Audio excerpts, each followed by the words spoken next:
Do you know the critical difference between men who consistently have successful dates and those who get ghosted afterwards? It's not looks, it's not money, it's not even about what you say. It's about mastering a few dating fundamentals that create immediate attraction and connection, while most guys are sabotaging themselves without even realizing it. In this video, you'll learn how to strategically trigger jealousy in your favor, create a time dilation effect on your dates, eliminate any nerves you have to give you bulletproof confidence, and much, much more. And make sure you stick around until the end, because I'm going to share with you the single most powerful first date tactic I have ever discovered. When I taught it to another famous YouTuber in the dating space, they immediately saw massive success with it.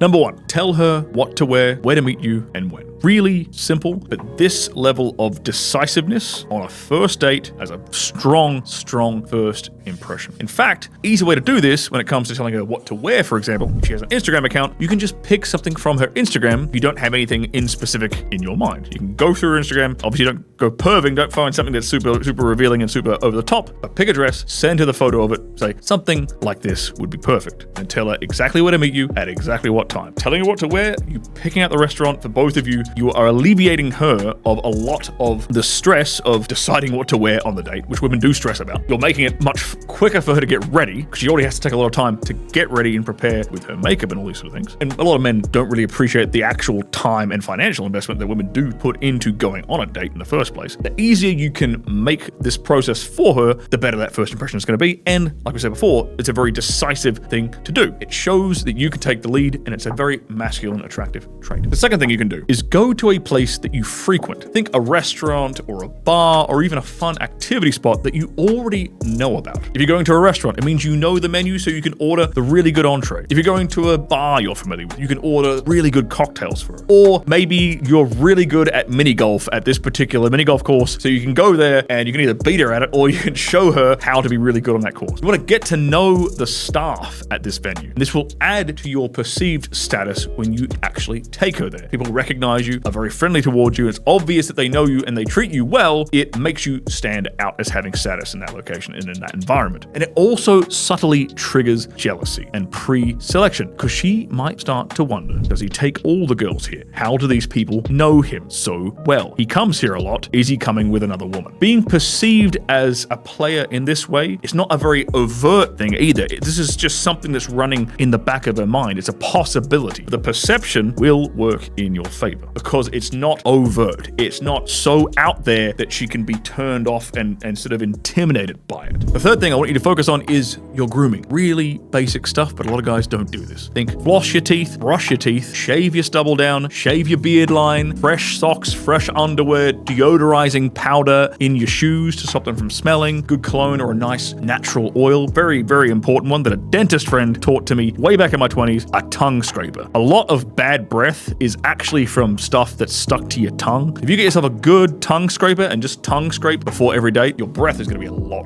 better. First impressions matter, and women are always, and I mean always, looking for a reason to disqualify a guy. So make it harder for her to disqualify you. If you've got shit grooming, shit breath, it's going to be a pretty quick red flag for her to pick up and reject you and move on to the next guy. You'll also feel a lot more confident when you are groomed well, and you'll project yourself better knowing that you've done these things, knowing that your facial hair is groomed really well, knowing that you're dressed really cleanly and confidently, knowing that you're smelling great, knowing your breath's great. You're going to project more confidence by doing these tiny little things as well, which, let's be fair, that projection of confidence is actually going to make an even bigger impact than the act of actually being well groomed in and of itself. Do these things purely for the confidence boost, if anything. By the way, guys, I've got a free gift for you. If you click this little button up in the corner, or if you click the link in the description down below, I will send you my free guide, the 5 subtle mistakes that men make in the bedroom and how to fix them. The fourth thing I want you to focus on is initiating physical touch early on. A subtle kiss on the cheek, like how the South Americans introduce each other when they meet for the first time, or leaning in and touching her shoulder when you do it. After that, you can walk her in arm in arm to the table, really romantically and gentlemanly, through the street, through the restaurant, through the bar. Try also to sit next to each other so you can inadvertently have your legs touching occasionally. These are really subtle and not overt and weird and creepy ways ways to break the physical touch barrier with a woman for the first time. This breaks the awkwardness early on, and it shows confidence and makes that interaction more sexually and emotionally charged. It means it's not a platonic let's be friends interaction, it's a there's sexual intent behind this interaction. And the really, really important one that I want to emphasize is if you can sit next to each other so that you're not across from each other but next to each other, so your legs are subtly touching while you are talking, like thigh to thigh, something like this, it will sexually charge your conversation so much you will not believe it. I've taught this to dudes who teach dating on YouTube before, and they fucking love it. They rave about it. It is a absolute game changer, and once you start doing this, you'll never stop doing it. It is really powerful. The other bonus to breaking this physical touch barrier sort of early on in the date with